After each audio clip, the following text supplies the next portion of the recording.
Welcome everyone to another episode of the Intellectual Saviors of Wrestling with your hosts, the Master of the Brain Damage, Martin, and the one and only Sam H.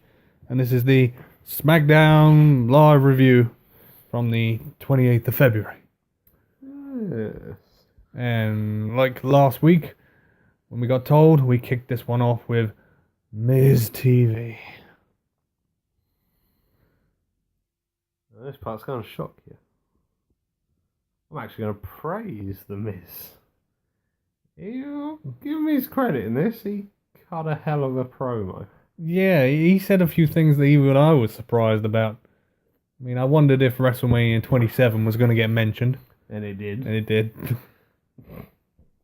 Yeah, Miz has said he's fed up of John Cena and the way that he's manipulated people for him to get the career he's had. And he doesn't deserve it. Apparently the Miz deserves more than Cena. Yeah, you can argue a point for that. Yeah, things got pretty personal between the two of them because Cena then backfired with, well, you're just a rip-off of a load of gimmicks. You called Mike and then you shortened your surname to Miz and then put the in front of it, ripping off The Rock. Yeah. Then when you come in, you basically stole Chris Jericho's gimmick. Yep. He stole Ric Flair's figure 4. Yeah. Then he stole Daniel Bryan's yes chant and the kicks. Ooh. He's a big phony. Yeah, what I found interesting was that when Cena said, "Oh, if I was manipulating and pulling the strings, I wouldn't be in the ring with you. I'd be in the ring with The Undertaker." At WrestleMania. But you will be a dead man. I found that funny. Does that mean that match was planned? And Cena does still want that match. Yeah, this thing got very personal. Yeah, and then, of course, his silly wife then got involved. Oh. Started gobbing off and then slapped Cena across the face. And inevitably, this brought out Nikki Bella. Yeah. And then The Miz done what The Miz does best, ran away. Yep. So did his wife. So, this is one of those matches where, when it happens, we're going to be like, do we really care who wins? No. Not particular. No. And then we had a segment backstage where John and Nikki were being interviewed. And then for no reason whatsoever, Carmella and James Ellsworth interrupted. Oh, God. And I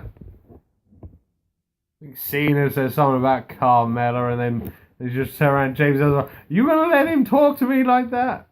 Yeah, no. And then he sort of half-assed tried to stand up for her, and then Cena turned around, you know what? I've got a brilliant idea. And then Nick was like, yeah, so have I. How about next week, us two fight you two? Oh. And he saw James, I was like, no, I don't want to fight him. And of course, while this was going on, JBL was pissing himself laughing in the background. Yeah. Yeah, an interspecies match. Oh, God. Yeah. That's one of the matches set up for Smackdown next week. Oh, dear. I give it 3 minutes at a push. If I'm being generous. So then we move on to our first match of the night. It was a 2 out of 3 falls match. Oh dear. Between Becky Lynch and Mickie James. Yep, this is still going on. Oh, come on. How long has it been going on? Since December? Yeah, pretty much. So, yep, Mickie wanting to prove that she's still relevant in 2017. Yeah. Gotta be honest, didn't pay much attention to this match. No, well, the first fall went to Mickie James.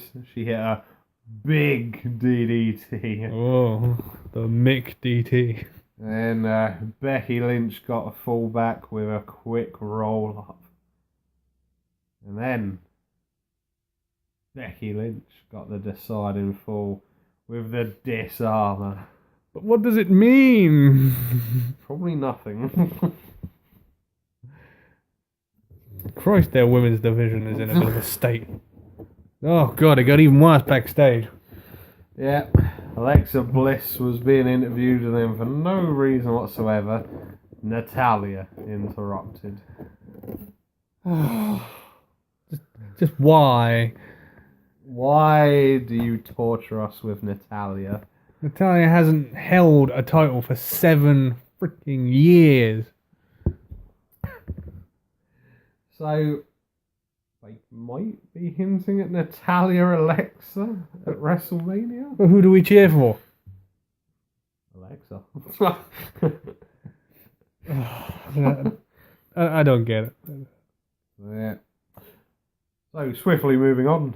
Back to more in-ring action. Thank God. We had the number 1 contender match for the WWE Championship. It's a bit early. AJ Styles versus Luke Harper. And the match was going along, not too badly, and then it was AJ hit the phenomenal forearm. And then he went to go for the pin. Referee was on the wrong side. Counted the 3, but Luke had his leg on the rope. Yeah. And then this brought out our general manager, our commissioner, Shane O'Mac. He said, no, went in a bit of T-long style here. That's not how we do things here on Smackdown. Hold on. This ain't how it's gonna go down. Yeah. And then AJ went out of the ring and turned around and Shane, what the hell are you playing at, Shane? And then he got a kick to the chin from Luke Harper. Well, more like the shoulder. Yeah, admittedly, it wasn't greatly timed. It was supposed to be the chin, and they said, oh, he kicked him in the face, but you look at it, and he probably got him in the shoulder. Or his chest. Yeah. Yeah. And then AJ capitalised on this. Chucked him into those big stumpy pole, electronic screen poles. Yeah. Then chucked him in the ring. Then done a springboard 450 splash. Harper done. He's out of it. AJ's going to WrestleMania. Well, we all knew he was going to WrestleMania, but he's going to the main event of WrestleMania. Yeah. And then they went backstage, and Daniel Bryan was there to congratulate AJ on his victory. Yeah, but he didn't want none. He was like, no, I'm not shaking your hand. No. And then, allegedly, we were meant to have a match after this. Apparently, Dean Ambrose was meant to be fighting Kurt Hawkins. Yeah. But instead, he called out Baron Corbin. And then Baron Corbin come on the screen and just said to him, shut up, you ain't nothing, I'm going to beat you. Yeah, I do things on my time, you don't call me out. I come out when I want. Yeah. And that was that. And then we did have to have a really random, pointless segment. We had a chairs match. Oh, God. Between Dolph Ziggler and Apollo Crews. This is one of those matches where it's just, what is the point of a chairs match? Yeah. It's pretty boring. Rather predictable. I'm just going to tell you the ending of it. Apollo Crews was on top, and then Ziggler sort of took him out of the knee, and he landed on a chair standing up on his throat. Yeah, he did a drop toe hold, tripped him up, and he went throat first onto the top of the chair. But that wasn't good enough. Oh no. He did something that, looking at it, you would think, yep, this would incapacitate a male. He lifted him up to do the atomic drop, and oof, crotch first, right into the middle of the chair. Jesus. And it looked as bad as it sounded. You were like, ow. If anything is going to hurt a man, that's the one. Yeah. So Ziggler wins, but ultimately it really does nothing in the grand scheme of things because people just don't care about him anymore. No. I mean, I'll be honest, listening to this match had zero reaction. Mm. It's like the crowd were just sitting there going, yeah.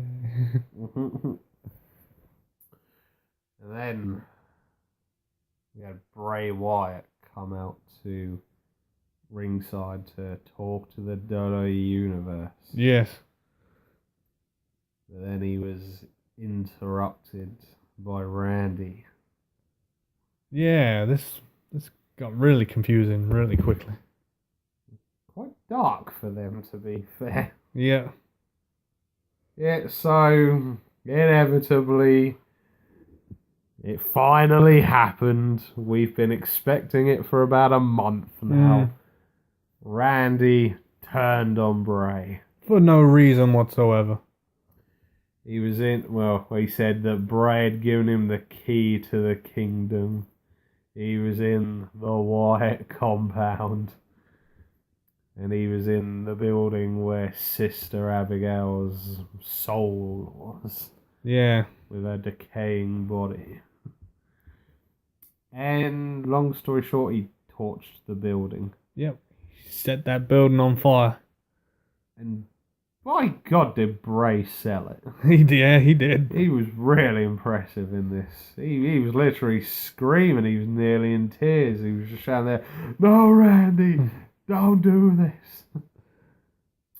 But I can't help but feel this is sort of another little twist in the Wyatt family story, though, because there's been long and ongoing rumours about Sister Abigail actually coming into the company at some point, and I think it was reported about a month ago that they had signed someone to potentially play that character. And yeah, I'm trying to think of a name now. It was something like Crazy Mary or something.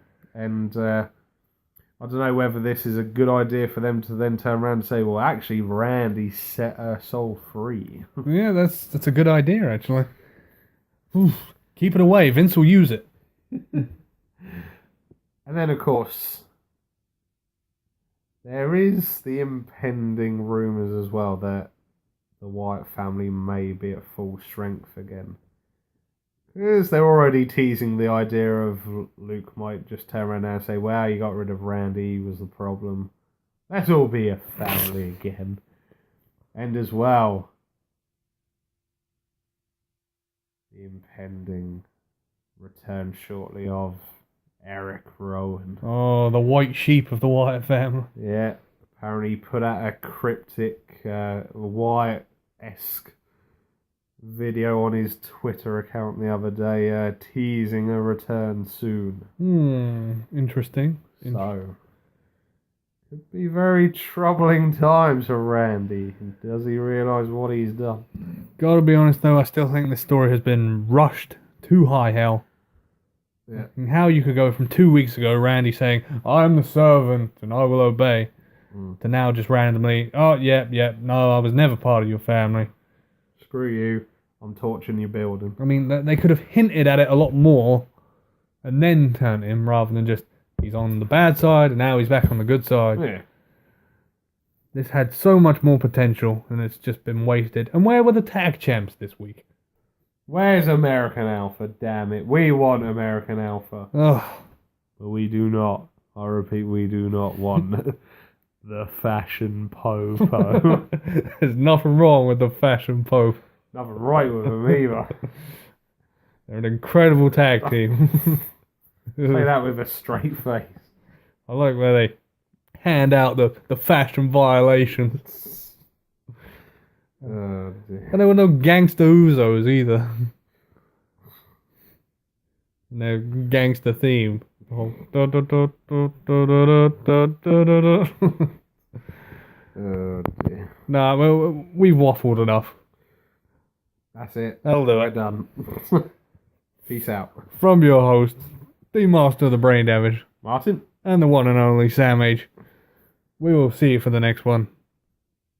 Yeah, that's it. Bye-bye.